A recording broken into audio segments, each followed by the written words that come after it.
অ্যাড্রেসটা জিজ্ঞাসা করে রিক্সা নিয়ে যাব সোজা তোকে বিয়ে দেওয়া সেই কাজীর বাড়িতে। বেশি লেট হবে না, জাস্ট একটু কষ্ট করা লাগবে। যেতে পারবি? মাইশার যুক্তিতে কেউ বাধা দিল না, কারণ মাইশার কথাগুলো আসলেই সত্যি। এখানে বসে থাকা মানে নিজেদের কাজে দেরি করা। মায়া হুঁ বলে অসুস্থ শরীর নিয়ে উঠে দাঁড়াতেই জুই আর মাহি দুইজন মায়াকে দুই দিক থেকে ধরলো।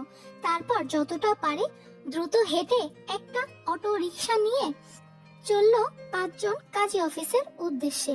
ভাগ্য ভালো থাকায় সেই অটোরিকশাওয়ালা মামা চিনতো একটা কাজী অফিসের সামনে। দেখতে মোটামুটি ভালোই ছিল। মায়েরা সবাই অটোরিকশার ভাড়া মিটিয়ে কাজী অফিসের সামনে দাঁড়াতেই অতি উৎসাহের সহিত মাহি পাশ থেকে মায়ার হাত চেপে ধরে বলল, ঋতু দেখ তো, এটাই কি সেই কাজী অফিস যেখানে তোর বিয়ে হয়েছিল? মায়া গোল গোল চোখে আশপাশটা ভালো করে দেখেই কিছুই চিনতে পারল না। চিনবে কিভাবে? 1.5 বছর আগে রাতে এসেছিল এইখানে, তাই দিনের আলোয় সবকিছু বোঝা মুশকিল। তাই মায়া ধীর গলায় বলল, কিছু বুঝতে পারছি না তো, এই অফিসটাই কিনা। মায়ার কথায় জুই বলল, আচ্ছা চল ভিতরে গিয়ে দেখি কি অবস্থা। তৎক্ষণাৎ উত্তর করলো মাহি। চল চল। তারপর 5 বান্ধবী মিলে কাজী অফিসে ঢুকতে দেখলো একটা হালকা পাতলা গড়নের লোক সাদা কাবলি পরে টেবিলের উপরে মোবাইল রেখে চেয়ারে বসে মনোযোগ সহকারে ওয়াজ শুনছে।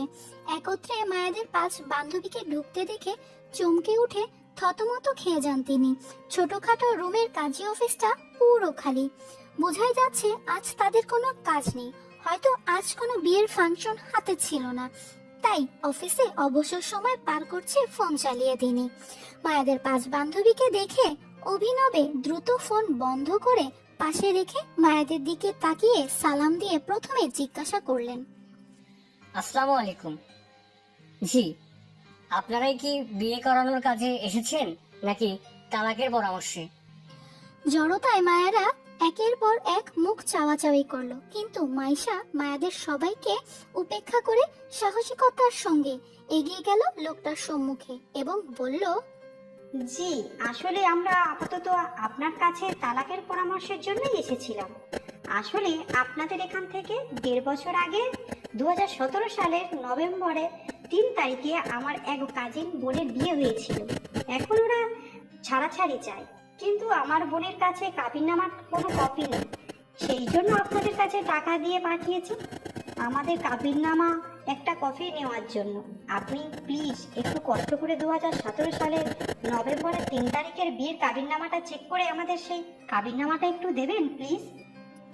কাজী লোকটা বাঁকা চোখে মায়াদের দিকে তাকালেন, হয়তো মাইশার কথা একটু বিশ্বাস করছে এই জন্য।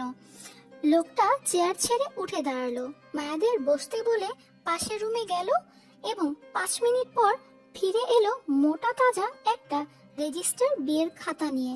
মায়াদের সবার চোখে মুখে তখন আশার আলোর মতো ঝকঝক করছিল খাতাটা দেখে। লোকটা মেয়েদের সামনে খাতা খুলে বসতে বসতে বলল, যারা কাবিননামা লাগবে সেই কন্যার নাম কি? ঝটপট উত্তর করলো মাহি। জি, রিক্তা ইসলাম মায়া। কাজী আর কোনো প্রশ্ন করলেন না, শুধু মনোযোগ সহকারে 2017 সালে নভেম্বরের 3 তারিখে ধরে রিক্তা ইসলাম মায়া নামে মায়ার কাবিননামাটা খুঁজতে লাগলেন।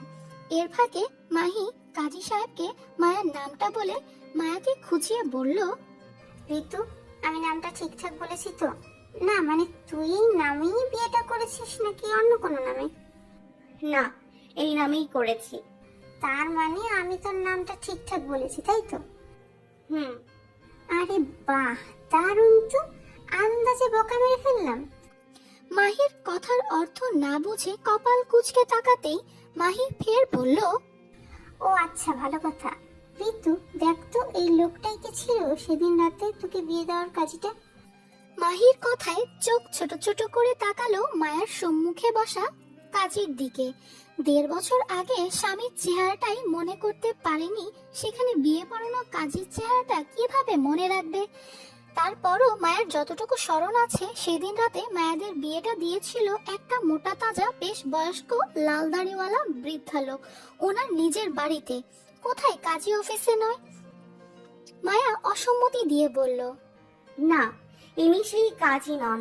আমাকে যে বিয়ে দিয়েছিল সেই লোকটা অনেক বয়স্ক বৃদ্ধা লোক ছিল। মায়ার কথায় মুহূর্তে চুপ করে যায় মাহি। খানিকটা ভেবে বলল, আমার মনে হয় এই লোকটা ওই বৃদ্ধা কাজের ছেলে হবে। মায়া এবারও অসম্মতি দিয়ে বলল, না, এই লোকটা বৃদ্ধা কাজীর ছেলে নয়, কারণ আমাকে বিয়ে দেয়া বৃদ্ধা কাজীর একটাই ছেলে ছিল, যে সেদিন আমাদের উপকার করেছিল নিজের বাসায় আশ্রয় দিয়ে। সেই লোকটা, এই লোকটা নয়। মাহি এবার নড়ে চড়ে বসলো।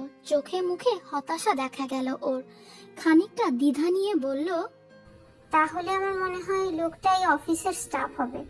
মাহির কথায় ভরসা পাচ্ছিল না মায়া। তারপরও ছোট করে উত্তরে বলল, থমথমে পরিবেশে মায়েরা সবাই কাজী লোকটার দিকে তাকিয়ে আছে, যে কিনা একের পর এক পৃষ্ঠা উল্টিয়ে মায়ার কাবিননামা খুঁজে চলেছেন। ওনার পৃষ্ঠা উল্টানো দেখে বুঝলো উনি ইতোমধ্যে কয়েকবার করে রেজিস্ট্রি খাতা ঘাটিয়ে ফেলেছে মায়ার কাবিননামাটা খুঁজতে। অবশেষে তিনি রেজিস্টার খাতা বন্ধ করে মায়াদের দিকে তাকিয়ে বলল, দুঃখিত জনাবারা, 2017 সালের নভেম্বরে 3 তারিখে কোনো কাবিননামা নেই এখানে, কারণ এই তারিখে আমাদের কাজী অফিস খোলা হয়নি। আমি এখানে নতুন স্টাফ, তাই একটু খাতাটা চেক করে নিলাম, কারণ আমাদের এই কাজী অফিসটা প্রতিষ্ঠিত হয়েছে আজ থেকে বিগত 1 বছর 5 মাস আগে, মানে বরাবর 2018 জানুয়ারি মাসে খোলা। আপনারা 2017 সালের ডিসেম্বরের 3 তারিখে কাবিননামা খুঁজছেন, তার মানে এই অফিস প্রতিষ্ঠিত হওয়ার আরো 2 মাস আগে আপনার বোনের বিয়ে হয়েছিল। এর মানে আপনারা ভুল ঠিকানায় এসেছেন। আপনার বোনের হয়তো অন্য কোনো কাজী অফিস থেকে বিয়ে হয়েছিল, এখান থেকে নয়। এক আকাশ ভেঙে পড়লো এমন একটা থমথমে অবস্থায় বসে আছে মায়ারা সবাই। হতাশায় হতবাক সবাই, কারোর মুখে কোনো কথা আসছে না। এই নিয়ে পরপর দুইটা কাজী অফিস চক্র কেটে ফেললো কাঙ্ক্ষিত কাজীর আশায়, কিন্তু সেই কাজীর বাড়ির সন্ধান পাওয়া গেল না এখনো।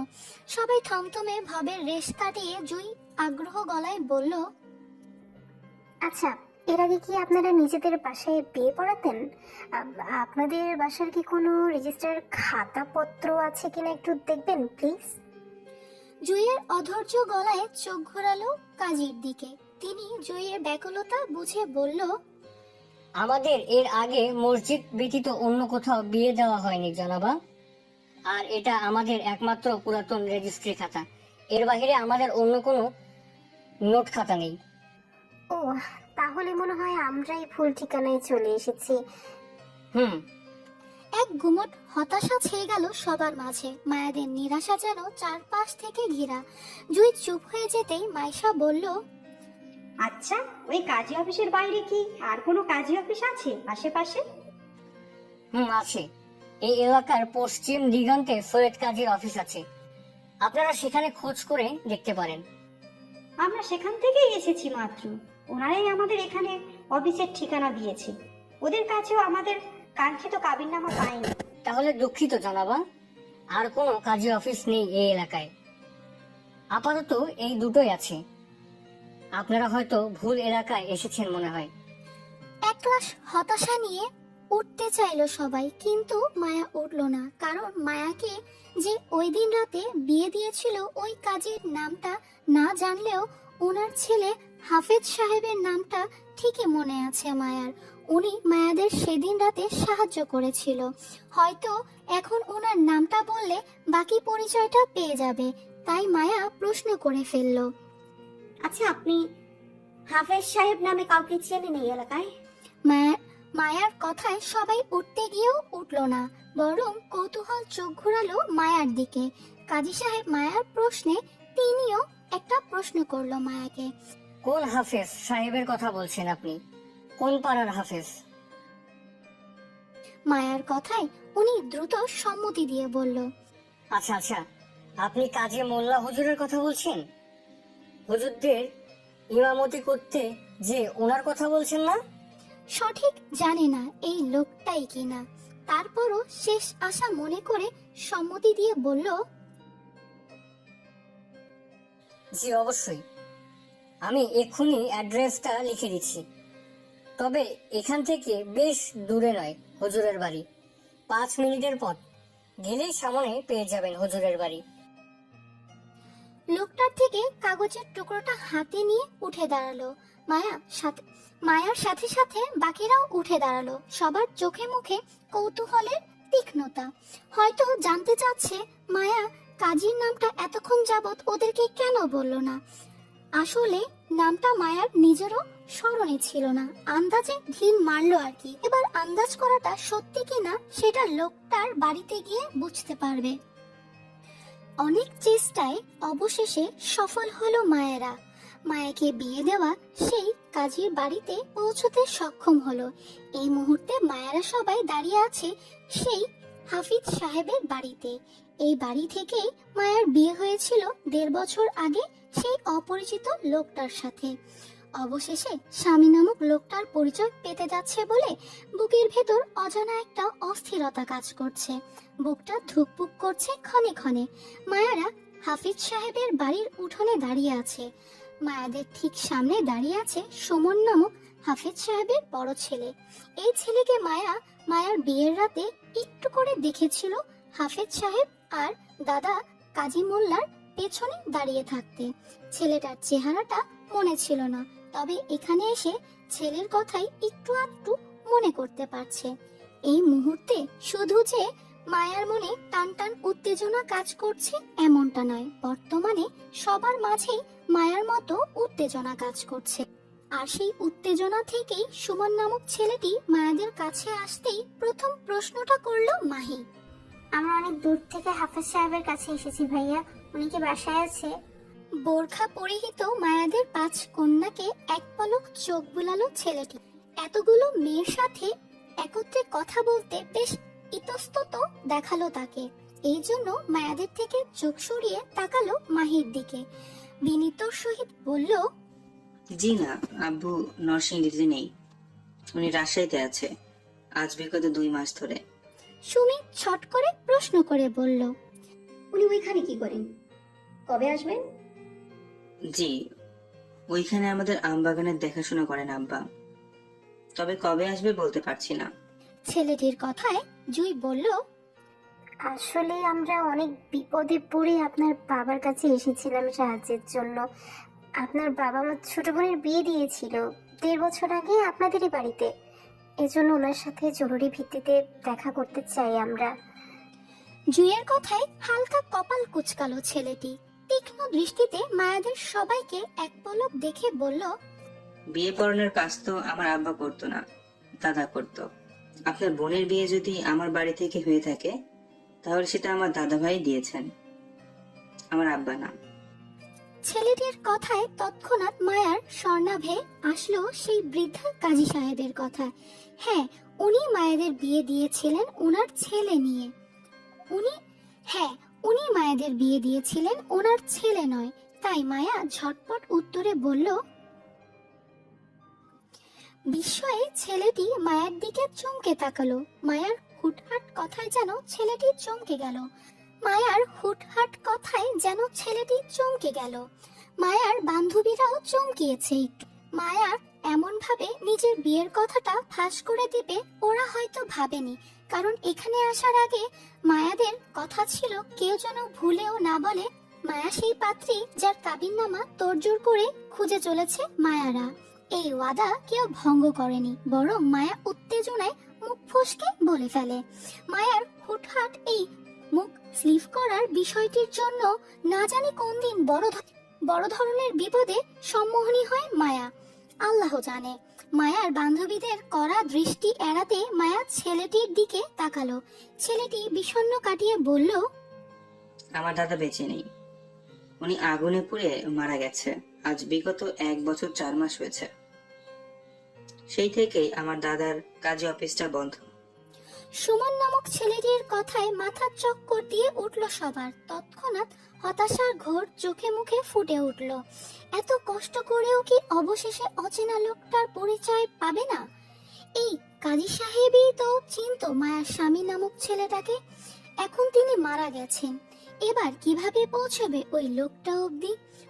হতাশ যখন মায়ার গলা ধরে আসছিল কষ্টে, তখন মাইশা আশার আলো জ্বালিয়ে দ্রুত প্রশ্ন করলো ছেলেটাকে। বলল, আপনার দাদা বেঁচে নেই, কিন্তু ওনার কাজী অফিসের কাগজপত্র তো এখনো রয়েছে, তাই না? ওখানে নিশ্চয়ই বিয়ের পুরাতন রেজিস্ট্রেশনের খাতাগুলোও আছে। আসলে আমাদের 2017 সালের নভেম্বরে 3 তারিখের বিয়ে পড়ানোর সকল লিস্ট লাগবে। তাই তারিখ আমাদের বাড়িতে রিক্তা ইসলাম মায়া নামে একটা মেয়ের বিয়ে দিয়েছিল আপনার দাদা। সেই মেয়েটি আমার বান্ধবীও। ওনার কাবিননামাটা আমাদের চাই। আপনি কি একটু কষ্ট করে আপনার দাদার অফিসের পুরাতন রেজিস্ট্রেশনের খাতা ঘেঁটে আমাদের সেই কাবিননামার একটা ছবি দিতে পারবেন? আসলে আমরা অনেক আশা নিয়ে এসেছি এখানে। প্লিজ আমাদের আশা ভাঙবেন না, কষ্ট করে আমাদের একটু সাহায্য করুন রিক্তা ইসলাম মায়া নামক কাবিননামার খোঁজে দিয়ে, প্লিজ। মাইশার সহজ কথায় যেন এক আকাশ সমান চমকে উঠল ছেলেটি। মাইশার কথা শেষ হতে না হতেই তুমুল গতিতে মায়ার দিকে তাকিয়ে বলল, আপনি সেই মেয়ে যার উদ্দেশ্যে কিছুদিন আগে কিছু লোক এসেছিল আমাদের বাড়িতে? তারাও আপনাদের মতোই এই একই তারিখের কাবিননামার কাগজ খুঁজছিল। উনি সম্ভব আপনার স্বামী হবেন, আবার নাও হতে পারে, কারণ লোকটার সাথে আরো 2 জন মানুষ ছিল।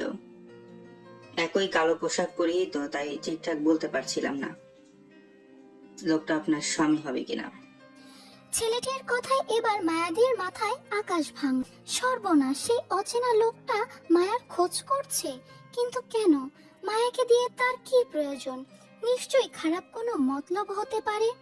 ভয়ে মায়ার কলিজা শুকিয়ে কাঠ।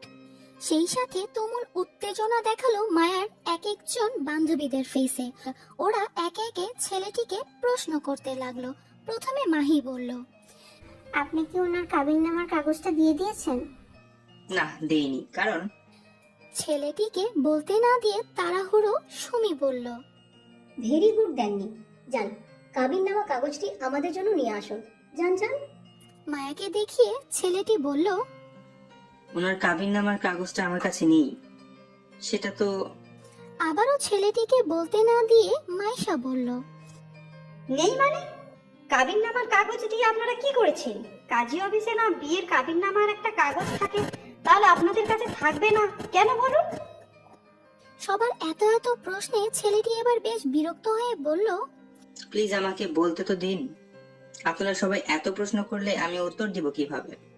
জুই সবাইকে থামিয়ে দিয়ে শান্ত কণ্ঠে বলল, আপনি বলুন ভাইয়া, আমরা আপনার কথা শুনছি। দীর্ঘ নিঃশ্বাস ফেলে ছেলেটি বলতে লাগলো, আসলে দাদার অফিসের শর্ট সার্কিটে হঠাৎ করে একদিন আগুন লেগে যায়। সেই আগুনে আমার দাদাভাই সহ অফিসের সবকিছু পুড়ে ছাই হয়ে যায়। কিছুই বাঁচাতে পারিনি। এজন্য মূলত আপনাদের এই মুহূর্তে সাহায্য করতে পারছি না, কারণ আমাদের কাছে কিছুই নেই। এই একই কথা আমি সেদিন ওই লোকগুলোকে বলেছিলাম। 3টা লোক এসেছিল আর আমাকে আপনার বিয়ের কাবিননামাটা দিতে বলছিল। আমি কাবিননামাটা দিতে না পারায় আপনার তথ্য চাচ্ছিল আমার কাছে। আপনি আমাদের পরিচিত কেউই হন কিনা, বা আপনি কখনো কাবিননামা খোঁজে এখানে এসেছেন কিনা, বা কাউকে নিয়ে এসব। আমি না করেছিলাম সেদিন, কারণ আপনি কখনোই আসেননি এতদিন। কিন্তু আজ আপনি আসবেন আমি ভাবতেও পারিনি। এমনটা জানলে আমি তাদের নাম্বার রেখে দিতাম, কল করে বলতাম আপনারা এখানে এসেছেন। আসলে আমি যতদূর বুঝলাম ওরা আপনার খুঁজছে। আপনারাও তাদের খুঁজেছেন, কিন্তু কেউ কারো খোঁজ পাচ্ছেন না। ছেলেটির কথায় জুই বলল, আপনার কাছে ওনাদের কোনো তথ্য আছে? ওনারা কোথাকার মানুষ, নাম কি তাদের, এমন কোনো তথ্য আছে আপনার কাছে? দিতে পারবেন? জি না, পারবো না। আসলে তখন বিষয়টি এত গুরুত্ব দেইনি। লোকগুলো আমাকে যা প্রশ্ন করেছিল আমি সেই প্রশ্নের ঠিক ঠিক উত্তর করেছিলাম শুধু। তাছাড়া সবার মুখে মাস্ক পরা ছিল, তাই কাউকে চেনার উপায় ছিল না আমার। তবে ওনাদের কথায় যে বুঝলাম ওরা ঢাকার মানুষ হবে, হয়তো কারো পাঠানোর লোক হবেন। পোশাকে তেমনই মনে হয়েছিল আমার কাছে। হতাশার উপর হতাশ হচ্ছিল মায়েরা সবাই। সেই হতাশ নিয়ে জুই আবার বলল, আচ্ছা, ওর যেদিন বিয়ে হয়েছিল সেদিন রাতে ওর স্বামীকে নিশ্চয়ই আপনি দেখেছেন, নামটাও শুনেছেন। আমাদের নামটা বলতে পারবেন একটু? সবার কৌতূহলী চোখ ছেলেটির দিকে তাক করা, কিন্তু ছেলেটি ইতস্তত চোখে মায়ের দিকে এক পলক তাকিয়ে বলল, আসলে সেদিন ঘুমের ঘোরে ছিলাম আমি, এজন্য ঠিকঠাক বর বউ কাউকেই দেখিনি। বরের নামটা যেদিন রাতে শুনলেও এখন আমার মনে নেই, অনেক আগের কথা তো তাই। আর সেদিন রাতে ঘুমের রেশের মধ্যে বর বউকে দেখেছিলাম, তাই কারো চেহারাও মনে নেই। সকালে উঠে আমি কাউকে দেখতে পাইনি। মেয়ে নাকি রাতেই স্বামীকে রেখে পালিয়ে গিয়েছিল, এমনটা শুনেছিলাম আব্বার মুখে। বাকিটা আমার আব্বা বলতে পারবে ভালো। তিনি আপনার বোনকে আমাদের বাসায় এনেছিল। জুই আবার প্রশ্ন করে বলল, আপনার বাবা নিশ্চয়ই ছেলেকে চিনবে, রাইট? জি আব্বা চিনে ওনার স্বামীকে। আব্বা মুখে শুনেছিলাম ওনার স্বামী নাকি অনেক বড় মাপের একজন লোক। ওনাকে নাকি সবাই এক নামে চিনে, আবার সবাই ভয়ও পায় নাকি। তাড়াহুড়োয় সুমি প্রশ্ন করে বলল, কেন ভয় কেন পান? উনি কি সন্ত্রাস টাইপের লোক নাকি? সুমির প্রশ্নে ছেলেটি মায়ের দিকে তাকালো, ইতস্ততায় বলল, হবে হয়তো, আমি সঠিক জানি না, আব্বা জানে। জুই বলল, আচ্ছা, আপনার আব্বা আসবে কবে বলতে পারেন? জি আমার আব্বা এখন আসবে না, এখন আমের সিজন। এই সিজনের আম বিক্রি করে আব্বা রাজশাহী থেকে বাড়িতে আসবেন, এর আগে না, আরো মাস দুয়েকের ব্যাপার। দরজা ঠেলে হৃদের অফিসে প্রবেশ করলো আসিফ, হাতে এক টুকরো কাগজে নাম্বার লেখা। হৃদ অফিসিয়াল গেটআপে ল্যাপটপের সামনে বসা। আসিফকে কক্ষে প্রবেশ করতে দেখে চোখ উঁচিয়ে তাকালো না পর্যন্ত, মনোযোগ সব ল্যাপটপে টাইপিং করা নিয়ে। আসিফ হৃদের মনোযোগ বুঝে খানিকটা দ্বিধা করলো কিছু বলতে। কয়েক সেকেন্ড সময় নিয়ে হৃদের দৃষ্টি আকর্ষণ করতে হাতের এক টুকরো কাগজটা টেবিলের ওপর রেখে হৃদের দিকে বাড়িয়ে দিতে দিতে ইতস্তত গলায় বলল, ভাই কোনো কাজ হয়নি। নরসিংদীতে আমাদের লোক পাঠিয়েছিলাম কয়েকদিন আগে, তারা খোঁজ চালিয়েও ভাবে কোনো তথ্য জোগাড় করতে পারেনি, কারণ কাজী সহ ওনার অফিসের সব কিছু আগুনে পুড়ে ছাই হয়ে গেছে আরো 1.5 বছর আগেই। তাই আপনাদের বিয়ের কাবিননামাটাও পাওয়া যায়নি। দ্বিতীয় কথা হলো, ভাবি কি সেই বাড়ির কেউ চেনে না, একদম অপরিচিত মানুষ ভাবে তাদের। কেউ জানে না মেয়েটি কে ছিল যার সাথে আপনার সে রাতে বিয়ে হয়েছিল। আসিফের দীর্ঘ কথায় হৃদের হাত থেমে যায় ল্যাপটপের কিবোর্ডে। চোখ উঁচিয়ে তীক্ষ্ণ দৃষ্টিতে তাকালো আসিফের দিকে। ল্যাপটপের কাজ রেখে আসিফের বাড়িয়ে দেওয়া কাগজটার দিকে একটা ভ্রু উঁচিয়ে তাকাতেই আসিফ হৃদের মনোভাব বুঝে বলল, ভাই এখানে কাজী সাহেবের ছেলে হাফেজ সাহেবের নাম্বার আছে। এই লোকটার সাথে কথা বলে হয়তো ভাবির সম্পর্কে কিছু জানা গেলেও যেতে পারে। এর জন্য মূলত লোকটার নাম্বার আনতে বলেছিলাম আমাদের লোকদের। হৃদ আসিফের কথায় কোনো উত্তর করলো না, বরং হাত বাড়িয়ে এক টুকরো কাগজের পিসটা নিজের হাতে নিয়ে তীক্ষ্ণ দৃষ্টিতে নম্বরের উপর চোখ বুলিয়ে চেয়ারে গা ছেড়ে বসলো।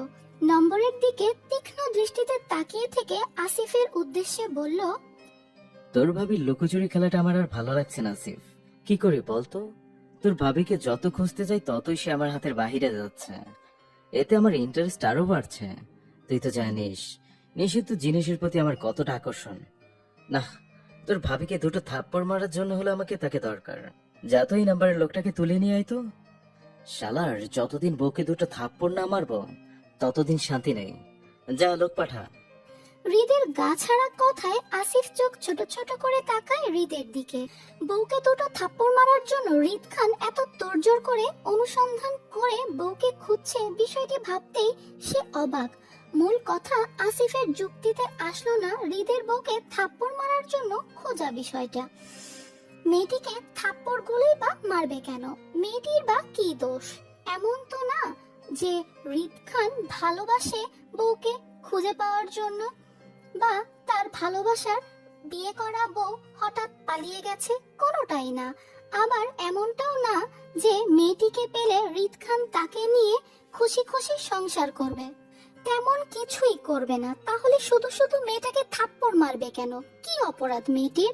তাছাড়া হাফেজ সাহেবও বা মেয়েটির খোঁজ দিবে কিভাবে?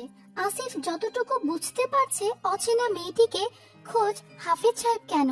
কেউই বলতে পারবে না অচেনা মেয়েটি আসলে কে ছিল। যতদিন না মেয়েটির নিচ থেকে ধরা দিচ্ছে হৃদের কাছে, ততদিন পর্যন্ত হয়তো হৃদ খানও নিজের বউকে শনাক্ত করতে পারবে না, এতটাই নিশ্চিত আসিফ। কিন্তু মুখ বাড়িয়ে কিছুই বলতে পারল না হৃদকে সে ভয়ে।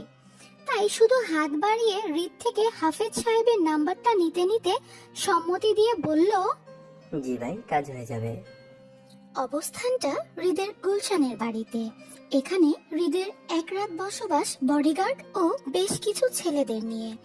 আসিফ হৃদের কথা মতো হাফেজ সাহেবকে রাজশাহী থেকে ঢাকা এনেছে দেখা করাতে। এতে করে হাফেজ সাহেব বেশ ইতস্তত। হৃদ খানের মতো লোক হঠাৎ উনাকে কেন ডাকবে, এই ভেবে তিনি অনেকটা চিন্তিত বটে। তবে আসিফকে তিনি এই বিষয়ে জিজ্ঞাসা করেছিল উনাকে কেন ডেকেছেন হৃদ খান। উত্তরে আসিফ তেমন কিছুই বলেনি, শুধু জানিয়েছে ভাই আপনার সাথে কথা বলতে চাই, এই জন্য, ব্যাস। তারপর থেকে উনি খানিকটা চিন্তিত, হঠাৎ ওনাকে কেন জরুরি তলব দিল হৃদ খানের মতো মানুষ। নিশ্চয়ই কিছু একটা হয়েছে। এমনি এমনি তো আর ওনার মতো একজন মানুষকে ডেকে গোপনীয়ভাবে কথা বলতে চাইবে না হৃদ খান। হাফেজ সাহেব চিন্তিত মুখেই আসিফের পিছন পিছন হৃদের বাড়িতে ঢুকলো। বড় লোকের বিশাল কারবার, সেটা উনি হৃদের বাড়ি দেখে বুঝলো। শৌখিন মানুষগুলার সক্ষতা তাদের বাড়ি দিয়ে বোঝার অনেকটা উপায়। হাফেজ সাহেব মাথা তুলে আশেপাশে তাকিয়ে বাড়ির পরিবেশ দেখতে দেখতে বাসার ভিতর ঢুকলো। এই বাড়িতে কোনো মেয়ে মানুষ দেখলো না উনি, তবে বেশ কিছু ছেলেদের চোখে পড়লো। তিনি বুঝতে পারলো রাজনৈতিক কারণে এসব ছেলেরা হৃদ খানের পিছনে কাজ করে, আর আসিফ তার খাস লোক।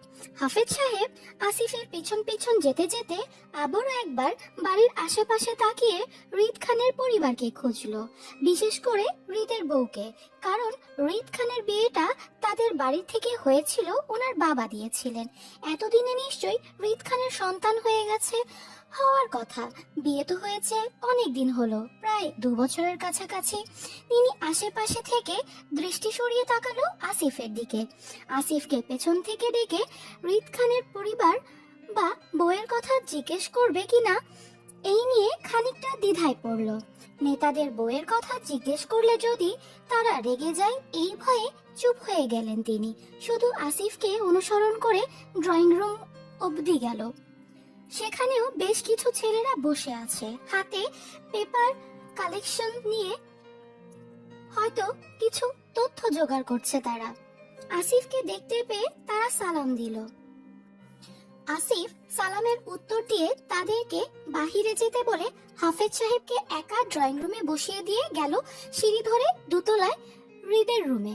হালকা চাপানো দরজাটা ঠেলে রুমে প্রবেশ করতেই দেখলো হৃদ সোফায় বসে ল্যাপটপে কি যেন টাইপিং করছে, কানে ব্লুটুথ লাগিয়ে কথা বলতে বলতে। আসিফ রুমে প্রবেশ করে চুপচাপ গিয়ে একপাশে দাঁড়িয়ে রইল যতক্ষণ না পর্যন্ত হৃদের ফোন আলাপ শেষ হচ্ছে ততক্ষণ। হৃদের ফোন আলাপ শেষ হতেই সুযোগ বুঝে আসিফ হৃদের দৃষ্টি আকর্ষণ করতে বলে উঠল, ভাই, হাফেজ সাহেবকে নিয়ে এসেছে, উনি নিচে বসে আছে। হৃদ কান থেকে সাদা ব্লুটুথটা খুলে টেবিলের ওপর রাখতে রাখতে চোখ তুলে তীক্ষ্ণ দৃষ্টিতে তাকালো আসিফের দিকে। এক হাত এখনো তার ল্যাপটপের উপরে। আসিফের কথায় উত্তরে বলল, ওনাকে উপরে নিয়ে আয়। আসিফ বলল, ভাই, নিচে আউট মানুষ নেই, আমি সবাইকে বাগানে বসতে বলছি, কথা বলতে সমস্যা হবে না। আসিফের কথার উত্তরে হৃদ তেমন কিছু বলল না, শুধু হাত দিয়ে ল্যাপটপের শাটার বন্ধ করতে করতে বলল, তুই যা, আমি আসছি। জি ভাই। আসিফ নিচে এসে হাফেজ সাহেবের সাথে গুটি কয়েক মিনিট অপেক্ষা করতেই হৃদ গম্ভীর মুখে নিচে নেমে আসলো। গায়ে ফর্মাল ড্রেস, কালো টি শার্ট, সাথে কালো ট্রাউজার, যেমনটা সে রোজ পরে থাকে তেমনই। হৃদ হাফেজ সাহেব মুখোমুখি হতেই উঠে দাঁড়ান তিনি। হৃদকে সালাম দিতেই হৃদ সালামের উত্তর দিয়ে উনাকে বসতে বলে সেও বসে যায়। দুজন মুখোমুখি সোফায় বসা। আসিফ হৃদের পাশে দাঁড়ানো। থমথমে পরিবেশে হাফেজ সাহেব বেশ ইতস্তত করলো হৃদের সাথে কথা বলতে। হৃদ উনার ভাবভঙ্গিমা বুঝতে পেরে সোজা সাপটা বলতে শুরু করলো, ঘুরিয়ে ফিরিয়ে কথা না বলে সোজা পয়েন্টে আসি। আপনাকে বিশেষ প্রয়োজনে ডাকা হয়েছে এখানে। আপনি হয়তো ইতিমধ্যে জেনে গেছেন আমার লোক আপনার বাসায় কেন গিয়েছিল। হৃদ কথাটা বলে দৃষ্টি তুলে হাফেজ সাহেবের দিকে তাকাতেই তিনি হতবাক হয়ে মাথা নাড়িয়ে না বোঝান। এর মানে তিনি জানেন না। হৃদ খানিকটা কপাল কুঁচকে ওনার দিকে তাকিয়ে ঘাড় ঘুরিয়ে আসিফের দিকে তাকাতেই আসিফ দ্রুত বলে ওঠে, ভাই উনি তো বাসায় ছিল না, রাজশাহী ছিল। হয়তো ওনার পরিবার আমার কথা জানেনি। হৃদ বিরক্তিতে কপালে ভাঁজ আরো দৃঢ় হয় যখন হাফেজ সাহেব আসিফের কথায় সম্মতি জানায়। সে তার বউকে সিরিয়াস খুঁজছে, অথচ এখানে সবার ঢিলামিটা পছন্দ হচ্ছে না। হৃদ যে তার বউকে খোঁজ নিয়ে সিরিয়াস, সেটা কি কেউ বুঝতে পারছে না? নাকি হৃদের মধ্যে সিরিয়াসনেস ভাসে না এই বিষয়ে? হৃদের বিরক্তি রেশ কাটাতে সোজা সাপটা বলে ওঠে, আপনার হয়তো মনে আছে আপনার বাবা আমার বিয়ে আপনাদের বাড়িতে দিয়েছিল, কিন্তু কার সাথে দিয়েছিল সেটা জানতে চাই। সোজা সাপটা বলতে গেলে মেয়েটার পরিচয় বা খোঁজ চাই। হৃদের কথায় আকাশ থেকে পড়লো এমন অবস্থা হলো হাফেজ সাহেবের। তিনি হতবাক হতবুদ্ধি হয়ে তাকিয়ে রইল হৃদের দিকে। মোট কথায় এই মুহূর্তে তিনি হৃদের কথাগুলো হজম করতে পারছেন না, কারণ ওনাদের জানা মতে হৃদ খানের সাথে থাকা মেয়েটির হৃদের প্রেমিকা হবে বলেই ওনার বাবা কাজী মোল্লা সাহেব সেদিন রাতে তাদের বিয়ে দিয়েছিল। কিন্তু এখন বলছে মেয়েটিকে হৃদ খান চেনে না, তার পরিচয় হাফিজ সাহেবের কাছে চাইছে। এখন হাফিজ সাহেব সেই মেয়েকে পাবে কোথায় যার সাথে হৃদ খানের বিয়ে হয়েছিল? সেই মেয়েকে তো তিনি চিনেন না। হৃদ খানের সাথে প্রথম এবং লাস্ট দেখেছিল তাও ঝড় তুফানের রাতে। এখন এই যদি হৃদ খানকে বলাতে রেগে যায় তো? হাফিজ সাহেব বিভ্রান্তিকর পরিস্থিতি বুঝতে পেরে মৃদু ঘামতে লাগলো এসির নিচে বসেও। এই মুহূর্তে তিনি বুঝতে পারছেন সেদিন রাতে ওনার বাবা আসলে কি ভুলটাই না করেছিল অপরিচিত দুইজন মানুষ বিয়ে দিয়ে। ওনার বাবাই বা কি করতেন? তিনি একজন ধর্মপ্রন্থী মানুষ, অশ্লীল চলাফেরা ওনার পছন্দ না। তারপর আবার হৃদ খান ও সেই মেয়েটির অবস্থাও ছিল বিধ্বস্ত। ওনারা কেন? সেদিন রাতে যে কেউ তাদের দেখতে একই ভুলটা করত। হাফেজ সাহেব খানিকটা অসহায় বোধ করে মুখ তুলে তাকালো হৃদের তীক্ষ্ণ দৃষ্টিতে। হৃদ উত্তরের আশায় ওনার দিকে তাকিয়ে আছে হালকা কপাল কুঁচকে। হাফেজ সাহেব হাসফাস করে বলল, আপনাকে নিয়ে সেদিন রাতে যে মেয়েটি এসেছিল আমাদের বাসায় সাহায্যের জন্য, তাকে আমি বা আমার পরিবারের অন্য কেউ কখনো দেখেনি বা চিনি না। আমার বাবা মেয়েটিকে আপনার প্রেমিকা ভেবেই সেদিন রাতে বিয়েটা দিয়েছিল, তাই সে মেয়েটির কোনো পরিচয় আমাদের কাছে নেই। হাফেজ সাহেবের সহজ সরল কথায় মেজাজ খারাপ হলো হৃদের। সে তীর মেজাজে দাঁত চেপে বলল, ভাত খেয়ে বয়স বাড়িয়েছেন নাকি ঘাস চিবিয়ে? পরিচয় না নিয়ে দুইজন অপরিচিত মানুষকে বিয়ে দিয়ে দিলেন, আর এখন বলছেন পরিচয় দিতে পারবেন না। মূর্খতা একটা লিমিট থাকে। হৃদের রাগে অসহায়ত্ব প্রকাশ করলো হাফেজ সাহেব। তিনি এখন বুঝতে পারছেন তিনি সেদিন রাতে কতটা ভুল করেছিল দুজন অসহায় মানুষদের হঠাৎ বিয়ে দিয়ে। অপরিচিত মেয়েটি অবশ্য বারবার কেঁদে কেঁদে উনাকে বলেছিল যে হৃদ খানকে সে চেনে না, কিন্তু তিনি বিশ্বাস করেননি। অথচ আজ ভীষণ অপরাধ বোধতায় ভুগছেন। ওনার কাছে কাবিননামার কাগজটিও নেই যে মেয়েটির তথ্য জোগাড় করে হৃদ খানকে দিবে তার বউকে খুঁজে বের করার। কারণ ভয়ঙ্কর আগুনে ওনার বাবা সহ সকল কাগজপত্র পুড়ে ছাই নিঃস্ব তিনি। হাফেজ সাহেব অত্যন্ত অনুতাপের সাথে মাথা তুলে হৃদের দিকে তাকিয়ে অপরাধী গলায় বলতে চাইল, আসলে আমরা। হৃদ বাধা দিয়ে পুনরায় মেজাজ দেখিয়ে বলল, আসলে কি কতটা মূর্খতা কাজ করেছেন আপনারা সেটা বলবেন? হৃদের চেহারার রং বদল হতে দেখে পাশ থেকে দ্রুততার সঙ্গে মুখ খুলল আসিফ। সে হাফেজ সাহেবকে সহজ প্রশ্ন করে বলল, আচ্ছা, বিগত দিনের মধ্যে ভাবি বা তার পরিবার থেকে কেউ এসেছিল আপনাদের বাড়িতে হৃদ ভাইয়ের খোঁজ করতে? হাফেজ সাহেব হৃদের থেকে দৃষ্টি ঘুরিয়ে তাকালো আসিফের দিকে। ধীরস্তে মাথা নাড়িয়ে অসম্মতি জানিয়ে আসিফের প্রশ্নের উত্তরে বলল, না, আসেনি। ও আচ্ছা, এমনিতে ভাবে কোনো পরিচয় দিতে পারবেন বা বলতে পারবেন ভাবি দেখতে কেমন ছিল? তাহলে আমরা আর্টিস্টম্যান দিয়ে ভাবির একটা ছবি আঁকিয়ে রাখবো খোঁজার সুবিধার্থে। হাফেজ সাহেব এবার ভীষণ দ্বিধায় পড়ল। তিনি সত্যি সেদিন রাতের মেয়েটিকে এত লক্ষ্য করেনি। হুজুর মানুষ হয়ে আরেকজনের বউকে লক্ষ্য করাটাও পাপ। তাই তিনি যতটুকু দেখেছিল এখন সেই চেহারাটা তেমন মনে নেই। ওই আদো আদো হালকা মনে আছে, ছোট্ট একটা মেয়ে ছিল, লাল হেজাব আর শাড়ি পরা, ডান চোখের ভিতর ছোট্ট একটা তিল ছিল। মেয়েটির কাদার সময় লক্ষ্য করেছিল, ব্যাস এতটুকু। আমি হুজুর মানুষ, তাই মেয়েটিকে তেমন লক্ষ্য করিনি। তবে যতটা দেখেছিলাম এতদিনে মেয়েটির চেহারাও ভুলে গেছি। শুধু মনে আছে স্বল্প বয়সী শাড়ি আর লাল হিজাব পরা একটি মেয়ে ছিল। দেখতে মাশাআল্লাহ, ডান চোখের মনির পাশে ছোট একটা তিল ছিল, কিন্তু চেহারার গঠন বর্ণনা করার মতো এই মুহূর্তে এমন তেমন কিছুই মনে নেই স্যার। হৃদের বদৌলতি চেহারাটা ধীরে ধীরে শান্ত হয়ে আসলো হাফেজ সাহেবের কথা শুনে। হৃদ জানে যে নিজ থেকে লুকায় তাকে খুঁজে বের করা মুশকিল। তার অচেনা বউও তাই ধরা দিবে না বলেই গা ঢাকা দিয়ে লুকিয়ে আছে। কোথায় লুকিয়ে আছে কে জানে। হৃদ মনস্তাত্ত্বিক বিষয়ে ভেবে গা ছেড়ে সোফায় মাথা ঠেকিয়ে বসলো। দায়সারা ভাব নিয়ে বলল, বুঝলেন হাফিজ সাহেব, অচেনা বউটা আজকাল আমার মাথা ব্যথা থেকে বুক ব্যথার কারণ হয়ে দাঁড়িয়েছে। তাকে যত খোঁজার চেষ্টা করছি ততই হারিয়ে যাচ্ছে। আসলে বেয়াদব বইয়ের পাল্লায় পড়েছি, বুঝতে পেরেছেন? বিয়েটা করেই সে গায়েব। এখন কি করি বলুন তো? অপরাধী হাফেজ সাহেব হতবুদ্ধি হয়ে তাকিয়ে রইল হৃদের দিকে। ওনার বলার বা করার মতো কিছুই নেই আপাতত। এক বুক হতাশা নিয়ে 15 দিনের মতো বাড়িতে থেকে সুস্থ হয়ে চট্টগ্রাম শহরে ফিরেছিল আরো 15 দিন আগে। তারপর থেকে মায়াদের রেগুলার কলেজ, কোচিং এসব চলছে।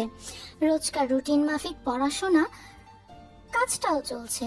বলতে গেলে সময়ের কাজ নিজ গতিতেই চলছিল, কিন্তু থেমেছিল মায়ার বিষণ্ণ মনের অবস্থাটা। অচেনা এক স্বামীর জন্য যেন প্রতিনিয়ত একটু একটু করে ছটফট করে তাকে চেনার আশায়।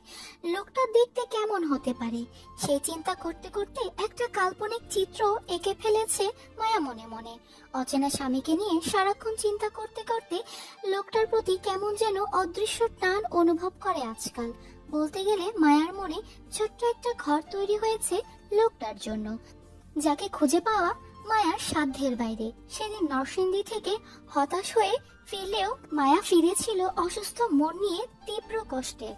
অচেনা লোকটাকে খোঁজার শেষ আশাটুকুও আর রইল না। বহু কষ্টে কাজী বাড়ির খোঁজ পেলেও মায়ার স্বামীর ঠিকানা খুঁজে পাওয়া যায়নি। খালি হাতে ফিরেছিল সবাই নরসিংদী থেকে। তবে আসার সময় হাফেজ সাহেবের ফোন নাম্বার নিয়ে এসেছিল ওনার ছেলে সুমন থেকে, কারণ হাফেজ সাহেবের সাথে কথা বলে মায়ার স্বামীর পরিচয় জানবে বলে। তাই সেদিন নরসিংদী থেকে ফেরার পর মায়ার আবার ধুম বাঁধিয়ে জ্বর উঠল। পুরো 2 দিন অসুস্থ ছিল, গায়ে তীব্র জ্বরে। তবে মায়ার অসুস্থতাটা শরীর থেকে মনের বেশি ছিল। 3য় দিনের মাথায় মায়ার সকল বান্ধবীরাও আবার হাজির হয় মায়াদের বাড়িতে, মায়ার অসুস্থতার বাহানা দিয়ে দেখতে এসে।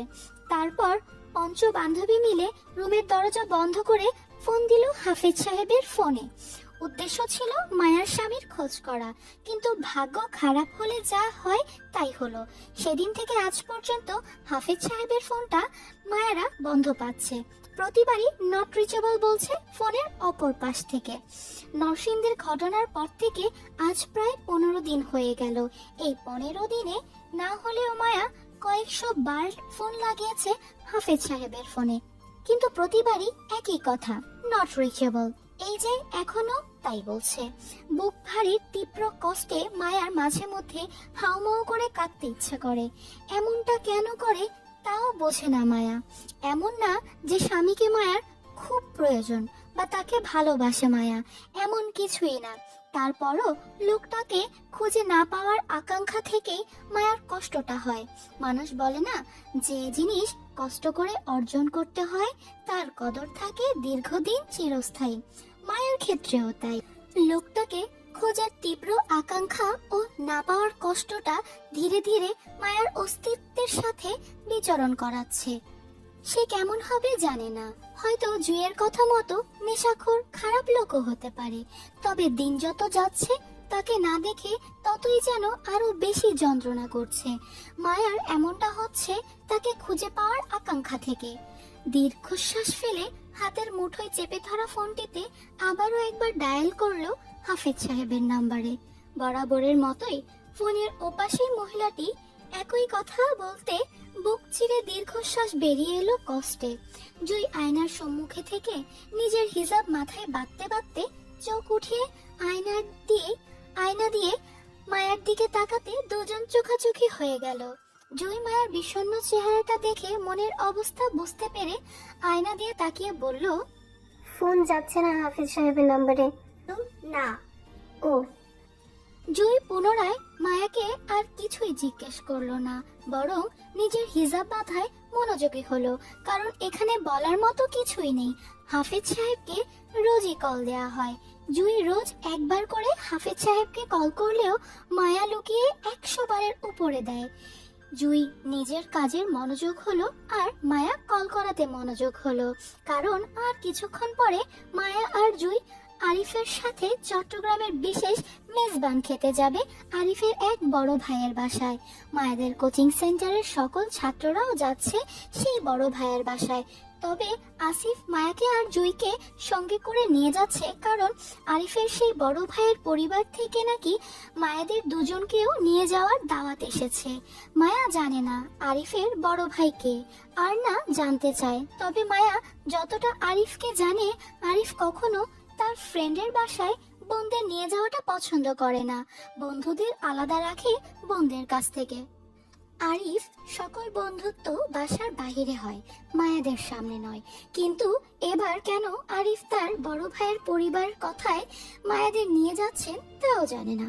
মাথায় এমনিতেই স্বামীর চিন্তা লেগে আছে, সেখানে নতুন চিন্তা ঢুকাতে চায় না বলে দীর্ঘশ্বাস ফেলে আবারও হাফেজ সাহেবের নাম্বারে কল লাগিয়ে জুইকে উদ্দেশ্য করে বলল, আচ্ছা জুই, তোর কি মনে হয় সুমন নামক ছেলেটা ওর বাবার নাম্বার আমাদের ভুলে দেবে?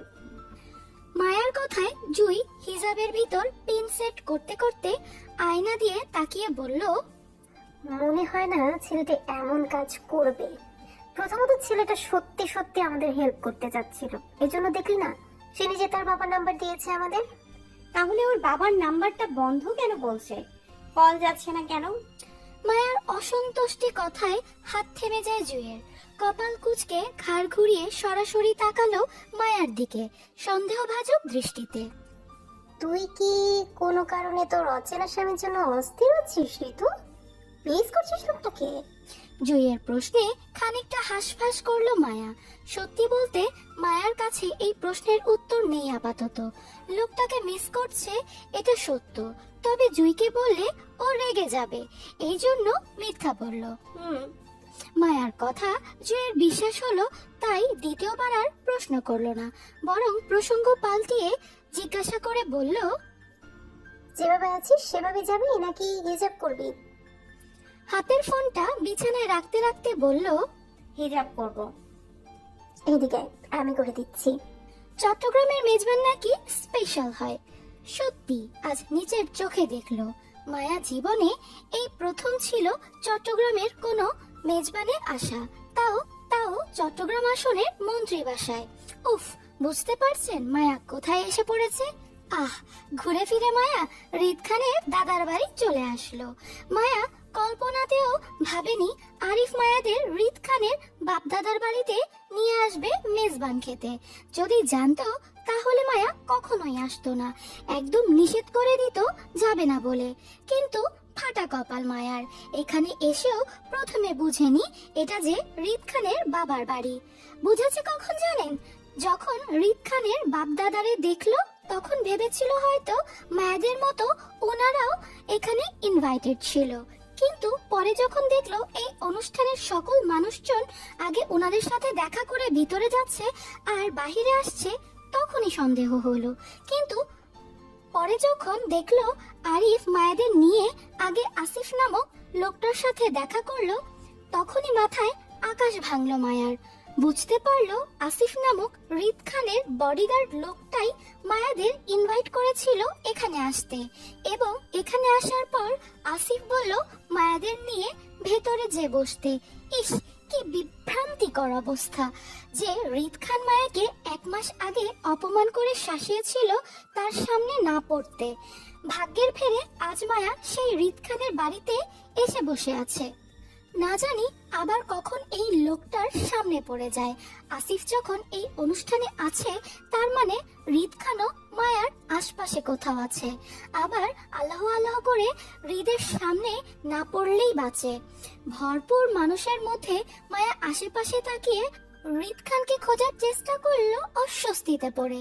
এই মুহূর্তে হৃদের সামনে পড়লে খুব বাজে পরিস্থিতি তৈরি হবে মায়ার জন্য। যে লোকটা মায়াকে অপমানিত করেছিল আজ তার বাসায় খেতে হবে জেনে এটা অবশ্যই মায়ার জন্য লজ্জাজনক। মায়া পরিস্থিতি বুঝতে আশেপাশে তাকিয়ে বুঝলো এত মানুষজনের ভিড়ে মায়াকে খুঁজে পাওয়া রিদ খানের জন্য অসম্ভব। চট্টগ্রামের টাকা পয়সাওয়ালা মানুষজনের অনুষ্ঠানে আসলে এই একটা সুবিধা, তারা ব্যাপক সমারোহ মানুষের আয়োজন করে। এত মানুষের ভিড়ে নির্দিষ্ট একটা মানুষকে খোঁজা মুশকিল। এই জন্য মায়াও খানিকটা নিশ্চিন্ত হলো রিদ খান মায়াকে এই ভরপুর 1-2 হাজার মানুষের ভিড়ে দেখবে না বলে। তারপরও নিজের সেফটির জন্য মুখে মাস্ক লাগিয়ে নিল। বলা তো আর যায় না, যদিও রিদ খানের সামনে পড়ে যায় তো। এখানকার অনুষ্ঠানে এসে বুঝলো মায়ার কোচিং সেন্টারের স্যাররা শুধু একা আসেনি, মায়াদের কলেজে প্রিন্সিপাল স্যার থেকে শুরু করে সকল ডিপার্টমেন্টের স্যার ম্যামরাই এসেছেন, সাথে কিছু সিনিয়র ছাত্রছাত্রীদের নিয়ে। আচ্ছা যাই হোক, মায়া জুয়ের সাথে রিদ খানের বাড়ির আশেপাশের পুকুর ঘাটে দাঁড়িয়ে রইল, কারণ এই পাশটায় মেয়েদের জন্য বসার জায়গা করা আছে তাই। আর বাড়ির অন্য পাশটায় ছেলেদের আসা যাওয়ার রাস্তা। আরিফ সেদিকে আছে কোচিং এর স্যারদের সাথে দাঁড়িয়ে। আর মায়াকে চিঠি দেওয়া রিফাত ভাইকে দেখলো আরিফ ভাইয়ের সাথে দাঁড়িয়ে কথা বলছে। মোট কথা কেউ বাদ যায়নি এই মেজবানে আসা থেকে। হয়তো সবাইকে দাওয়াত করেছেন ওনারা, কিন্তু মায়াদের কেন আসিফ নামক লোকটা দাওয়াত করলো? মায়াদেরকে তো আসিফ লোকটা তেমন চিনেও না, কখনো কথাও হয়নি মায়াদের। তারপরও মায়াকে কিসের ভিত্তিতে দাওয়াত করলো সেটা বুঝলো না এখনো।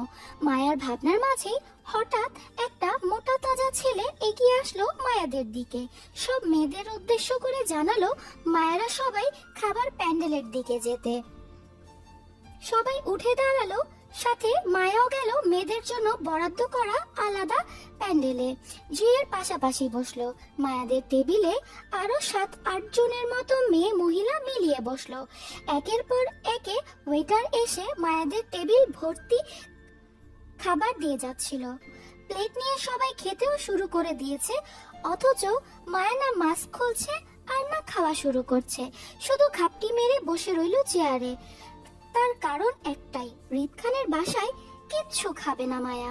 লোকটা মায়াকে আগের বার অপমানিত করেছিল, সেই জন্য। মায়ার আত্মসম্মানটাও এতটাই ছোট নয় যে একজন অপরিচিত লোকের অপমান সয়ে তার বাসায় খেতে বসে যাবে। জুই থেকে শুরু করে মায়াদের টেবিলে বসা সব মহিলা পর্যন্ত মায়াকে খাওয়ার আদেশ দিচ্ছে বারবার। ওয়েটার ভাইগুলো বারবার এসে মায়ের প্লেটে খাবার তুলে দিচ্ছে আর বিনীত সহিত বলছে খাওয়ার জন্য।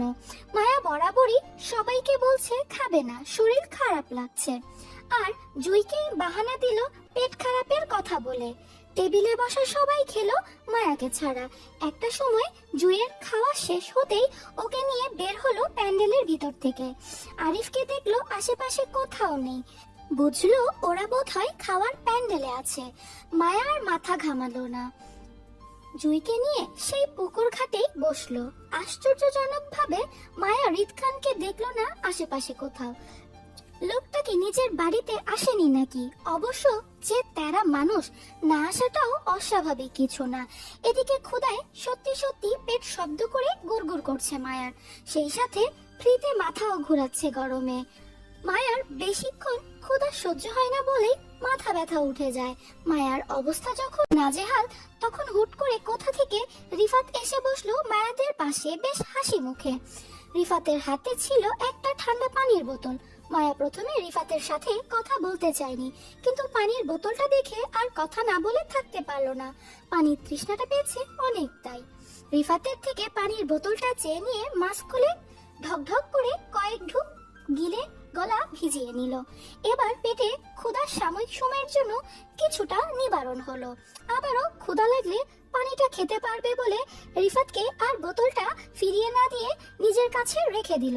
রিফাত মায়াদের সাথে বেশ কিছুক্ষণ আড্ডা দিতেই সে হঠাৎ পান খাওয়ার অফার করলো মায়াদের। খালি পেটে মায়া পান খেতে রাজি হলো না। তারপর আবার মনে মনে জেদ কাজ করছিল রিদ খানের বাসার কিছু খাবে না বলে। তাই মায়া পান খেতে রাজি না হলেও জুই রিফাতের কথায় রাজি হলো পান খেতে। মূলত এই অনুষ্ঠানে মিষ্টি পানের আয়োজন করা হয়েছে। জুইকে নিয়ে রিফাত সেদিকেই গেল, আর যাওয়ার সময় মায়াকে বলে গেল এখান থেকে অন্য কোথাও না যেতে, ওরা দ্রুত চলে আসবে। মায়া মাথা নাড়িয়ে সম্মতি দিল ওদের। ওরা চলে গেল। মায়া একাই বসে রইল পুকুর ঘাটে বেশ কিছুক্ষণ। কি ম্যাডাম, সারা বছর কি আপনার পেট খারাপ থাকে নাকি? পরিচিত কণ্ঠের কথা শুনে চমকে উপর দিকে তাকাতেই দেখতে পেল রিদ খানকে। দ্রুততার সঙ্গে মায়া বসা থেকে উঠে দাঁড়িয়ে রিদের দিকে চোখ রাখতেই দেখলো রিদ পিওর সাদা পাঞ্জাবি পায়জামা পরে দাঁড়িয়ে মায়ার সামনে। পাঞ্জাবির হাতা দুটো টেনে ভাঁজ করা কোনোই অবধি, বাম হাতে ঘড়ি, তো দু হাতে বড় বড় পশমগুলো ঘামে ভিজে লেপ্টে আছে হাতের ভাঁজে। মায়া ওনার অনাকাঙ্ক্ষিত উপস্থিতিতে প্রথমে ভরকে গেলেও এবার বেশ ইতস্তত বোধ করলো। যখন রিদ মায়েরে পেট খারাপ হওয়া নিয়ে কথা বলছে তখন লজ্জায় মাথাটা মায়া নুয়ে আসলো। তবে আশ্চর্যের বিষয় হলো এই লোকটা কিভাবে জানলো মায়ার পেট খারাপের কথাটা? এটা তো জানার কথা না, কারণ মায়া জুইকে ছাড়া অন্য কাউকে বলেনি এই কথাটা। তাহলে জুই নিশ্চয়ই মায়ার কথাটা এই লোককে বলতে যাবে না। তাহলে এই লোক জানলো কিভাবে? মায়ার অন্যমনস্কর মধ্য দিয়েই হঠাৎ অনুভব করলো রিদ খান মায়ার পায়ের কাছে নুয়ে হাত দিচ্ছে। মায়া চমকে উঠে দ্রুত এক কদম পিছিয়ে যেতেই বুঝলো উনি আসলে নুয়ে মায়ের পায়ের কাছ থেকে রিফাতের পানির বোতলটা হাতে নিচ্ছে। বোতল হাতে নিয়ে সোজা হয়ে দাঁড়িয়ে তীক্ষ্ণ দৃষ্টিতে তাকালো অর্ধেক খাওয়া পানির বোতলটার দিকে। মায়াকে উদ্দেশ্য করে বলল, কি ম্যাডাম, শুকরিয়া আদায় করছিলেন আপনি আমার পরিচিত নন সেজন্য? রিদের কথায় এবার মায়া চোখ তুলে তাকায়। লোকটা আগেও একবার বলেছিল ওনার পরিচিত নয় বলে আল্লাহর কাছে শুকরিয়া আদায় করতে, কিন্তু কেন? মায়ারা পরিচিত হলে কি এমন হতো বা? এই জন্য পাল্টা প্রশ্নে রিদ খানকে বলল, না করেনি, কিন্তু এর জন্য শুকরিয়া আদায় করার কি আছে? রিদ বোতল থেকে দৃষ্টি সরিয়ে তাকালো মায়ার দিকে। বাম হাতে বোতলটা চেপে ডান হাত চালান করলো ওনার পুরুষালিক চুলের মাঝে। দৃষ্টিতে তীক্ষ্ণতা বজায় রেখে সোজা সাপটা উত্তরে বলল, এই যে আপনি ভালো আছেন, প্রেমিকের সঙ্গে বেশ আড্ডা দিতে পারছেন আর পানি পান করতে পারছেন বিনা বাধায়, সেজন্য অন্তত শুকরিয়া আদায় করা দরকার। কারণ আপনি আমার কেউ হলে এতক্ষণে আপনার প্রেমিকের হাত আর আপনার মুখের নকশা দুটোই মানচিত্র হয়ে যেত। কথাগুলো শেষ করে ঢিল মেরে বোতলটা পুকুরের পানিতে ফেলে দিল। আর মায়ালোক তার শান্ত কণ্ঠের হুমকিতে গা শীতল হয়ে আসলো। আজব লোকের পাল্লায় পড়েছে তো সব সময় মায়াকে এমন গুন্ডামি করে হুমকি দেয় কেন? তার সাথে কিসের এত শত্রুতা মায়ার? এই নিয়ে চতুর্থবারের মতো দেখা মায়াদের। প্রতিবারই এমন হুমকি ধামকি দিয়ে মায়াকে অপমান করছেন লোকটা। আজ হৃদের বাসায় এসেছে মেহমান হয়ে, আজ অন্তত একটু ভালো ব্যবহার করা যেত মায়ার সাথে, অথচ তার কোনো পরিবর্তন নেই। মায়া জড়ানো গলায় বলল, হুমকি দিচ্ছেন? সত্যিটাই বলছে। এবার বেশ জড়তা কাজ করলো মায়ার মাঝে। শীতল হয়ে আসলো মায়ার ভিতর। কি জন্য লোকটা মায়াকে অকারণে অপমানিত করে বেড়ায় তাও জানে না। তবে নেতা সাহেব যে সুবিধার মানুষ না, তার কথাবার্তায় অবগত হয়ে গেল। এখন লোকটার সাথে কথা বাড়ানো মানে নিজের ইজ্জতের আরো একবার ফালুদা বানানো। বলা তো যায় না, কখন না জানি রেগে আবার ফেভারিট ডায়ালগ বলে ওঠে আউট। অন্যের বাড়িতে এসে যদি তার বাড়ির থেকে বেরিয়ে যেতে বলে, এর থেকে অপমান দুনিয়াতে মায়ার জন্য দ্বিতীয় কিছু হবে না বলে মনে হলো। এই জন্য নিজের ইজ্জত বাঁচাতে লোকটার সাথে আর কথা বাড়াতে চাইলো না। সে যা বলে তাই ঠিক। হৃদ যদি রিফাতকে মায়ার বয়ফ্রেন্ড ভাবে তাহলে সেটাই ঠিক। হৃদের ভুল ভাঙানোর দরকার নেই, বরং ভালোই ভালোই তার সামনে থেকে কেটে পড়াই উচিত মনে করে ভাষা ভাষা চোখে হৃদের দিকে তাকিয়ে মিহিস্বরে বলল, আমি বরং যাই, আমার ভাইয়া অপেক্ষা করছেন। মায়ার কথায় তেমন কিছু বলল না হৃদ, বরং কপাল কুঁচকে মায়ার চোখের দিকে তাকিয়ে রইল। লোকটার হঠাৎ তীক্ষ্ণ দৃষ্টিতে মায়া বেশ ইতস্তত বোধ করলো। এইভাবে মায়ার চোখে তাকিয়ে কি দেখছে তাও বুঝতে না পেরে দৃষ্টি নত করলো মায়া। হালকা নড়ে চড়ে এদিক সেদিক দৃষ্টি ঘুরিয়ে বলল, আমি যাই। তৎক্ষণাৎ হৃদের গম্ভীর কণ্ঠ আসলো মায়ার কানে। Look at me. চমকে হৃদের দিকে তাকালো। হৃদের কথার মানে বুঝতে না পেরে অবুঝ গলায় বলল, জি। তোমার চোখের ওইটা কি? হৃদের কথায় তৎক্ষণাৎ হাত গেল চোখে। ভাবলো হয়তো কিছু চোখের ওপর পড়েছে, এই জন্য হৃদ বলেছে চোখে কি। মায়া নিজের চোখের ওপর আলতো হাত বুলিয়ে জিজ্ঞাসা করলো। ওটা মায়ার কথায় হৃদ উত্তর না করে চুপ করে রইল। তবে হৃদের তীক্ষ্ণ দৃষ্টি তখনও মায়ার ডান চোখের ভেতরে। তার তীক্ষ্ণ দৃষ্টি অদ্ভুত ঠেকলো মায়ার কাছে। মায়া হৃদের দৃষ্টির মাঝে আবারও চোখে হাত বুলিয়ে একই প্রশ্ন করে বলল, কোনটা? আউট। বেশ চমকে উঠল মায়া। আউট মানে? এবার মায়া কি করেছে? হঠাৎ কি হলো হৃদের? অবাক হয়ে বলল, মানে? I sit out of my home. এবার বেশ কিছুটা জোরেই হুঙ্কার ছাড়লো মায়ার উদ্দেশ্যে। হৃদের হঠাৎ হুঙ্কার ছাড়া কথায় মুহূর্তে কেঁপে উঠল মায়া।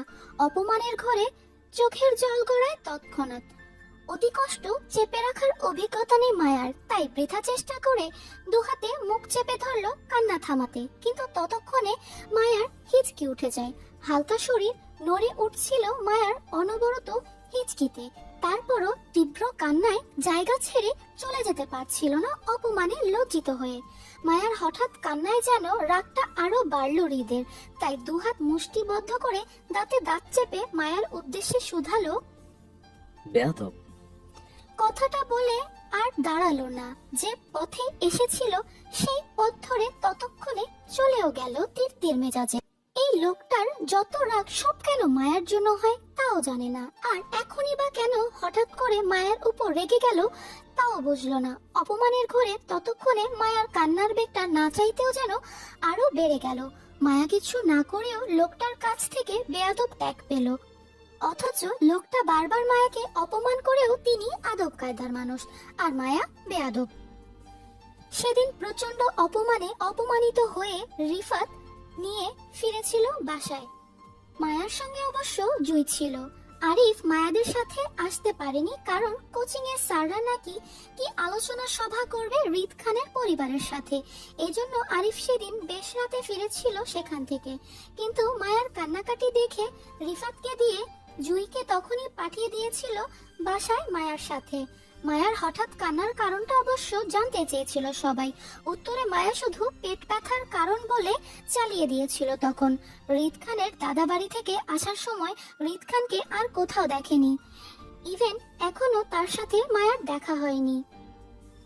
সেদিনের অপমানের কথা মায়া ভোলেনি, এই জন্য অদৃশ্য অপছন্দের দেয়াল তৈরি হয়েছে হৃদ খানের প্রতি মায়ার। বলতে গেলে প্রচন্ড অপছন্দে অনীহায় মানুষ হৃদ খান মায়ার জীবনে, এই জন্য তাকে ঘিরে আজকাল মায়ার মধ্যে তিক্ততায় কাজ করে। তাছাড়া সেদিনের পর থেকে হৃদ খানের সাথে মায়ার দেখা হয় না আজ 14 দিন। হৃদের বাড়ি থেকে আসার একদিন পরেই হৃদকে মায়াদের কলেজে গাড়ি নিয়ে ঢুকতে দেখেছিল মায়া। কি কাজে এসেছিল জানে না, তবে চলে যাওয়ার সময় প্রিন্সিপাল স্যারকে দেখলো সাথে। মায়াকে অবশ্য দেখেনি, কারণ মায়ার ক্লাসে ছিল। দ্বিতীয় তলায় বারান্দায় বান্ধবীর সাথে দাঁড়িয়েছিল বলে হৃদকে দেখতে পেরেছিল। তবে হৃদকে দেখে মায়া নিজেকে যতটা পারে আড়াল করে রেখেছিল, কারণ মায়ার ছোট মনে বেশ অনীহা জং ধরেছিল হৃদ খানের জন্য, বিশেষ করে লাস্ট যখন হৃদের বাড়ি থেকে মায়াকে অপমান করে বেরিয়ে যেতে বলল তখন থেকেই। এরপর থেকে হৃদ খানকে নিয়ে আর ভাবতে বসেনি মায়া। তবে এসবের মধ্যেও মায়ার অচেনা স্বামীর খোঁজ করছিল মায়া। দুর্ভাগ্যবশত তার খোঁজ আজও পেল না, কারণ হাফেজ সাহেবের নাম্বার এখনো বন্ধ পাচ্ছিল। তাই হতাশায় আজকাল হাফেজ সাহেবকেও কল করা কমিয়ে দিয়েছে, বলতে গেলে একেবারে কল করা হয় না ওনাকে। তবে মনে মনে ঠিক করলো এবার বাড়িতে গেলে বান্ধবীদের নিয়ে আবারও যাবে নরসিংদী হাফেজ সাহেবের বাড়িতে। এবার হাফেজ সাহেব খোঁজ করবে সুমন থেকে। কেন হাফেজ সাহেবের নাম্বারে কল যায় না সেটাও জানতে হবে। তবে এবার হাফেজ সাহেবের খোঁজ একা করবে না, সাথে সুমন নামের ছেলেটির ফোন নাম্বারটাও নিয়ে আসবে। কারণ আজ যদি সুমন নামক ছেলেটির নাম্বারটা বুদ্ধি করে নিয়ে আসতো, তাহলে এখন ফোন করে অবশ্যই জানতে পারতো তার বাবার ফোনে কল যায় না কেন সেটা। আসলে চোর গেলে বুদ্ধি হয়, একটা কথা আছে। ঠিক তেমনই হয়েছে মায়ার বিষয়ে। মায়ারে কেউ বুদ্ধি করে সুমন নামক ছেলেটির নাম্বার নেয়নি। ভাবলো যেখানে হাফেজ সাহেবের নাম্বার আছে সেখানে অযথা সুমনের নাম্বার দিয়ে কি করবে। অথচ এখন বুঝতে পারছে আসলে সবই প্রয়োজন হয়।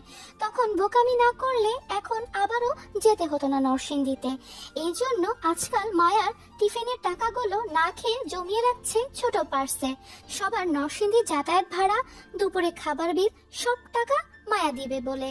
যেহেতু মায়ার প্রয়োজনে সবাই যাবে, সেই জন্য বারবার ওদের পকেটের টাকা কেন খরচ করবে মায়ার জন্য।